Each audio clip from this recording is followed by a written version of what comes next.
গ্যাসের ঝামেলা শেষ, বিদ্যুৎ থাকলেই রান্না। আজকে দেখাবো ভীষণ ইনফ্রারেড কুকার, যা আসলে কি রান্নাঘরের জন্য পারফেক্ট। আসসালামু আলাইকুম, স্বাগতম আপনাদের আমাদের চ্যানেলে।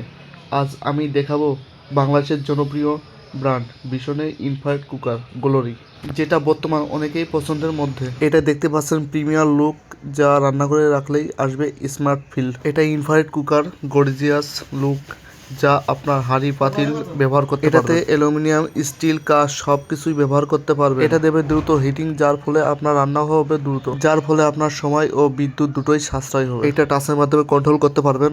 রয়েছে একাধিক রান্নার মুড, এমনকি ব্যবহার করাও খুব সহজ। নতুন ব্যবহারকারীরা খুব সহজে এটা ব্যবহার করতে পারবেন কোনো ঝামেলা ছাড়াই। স্ক্রিনে দেখতে পাচ্ছেন রেড কালার যে অপশনটা, ওইটার মাধ্যমে অফ অন করতে পারবেন, এবং পাওয়ার অপশনে যার মাধ্যমে আপনার পাওয়ারটা দিতে পারবেন, এবং আপনার ভলিউম অপশন আছে যার মাধ্যমে আপনি ভলিউমটা কমাতে পারবেন, বাড়াতে পারবেন।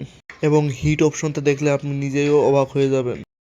এটাতে ব্যবহার করা হয়েছে টেম্পারেচার অপশন, যার মাধ্যমে টেম্পারেচারের মাধ্যমে আপনি রান্না করতে পারবেন খুব সহজে। এবং কি লক সিস্টেমও রয়েছে, আপনার লক সিস্টেমটা চালু করলে আপনার রান্না কোনো অপশনে কাজ করতে পারবে না, যা আপনার সেফটি হিসেবে থাকবে। এবং টাইম সেট অপশনও আছে, নির্দিষ্ট করে একটা টাইমে রাখলে আপনার অটোমেটিকভাবে রান্না হয়ে বন্ধ হয়ে যাবে।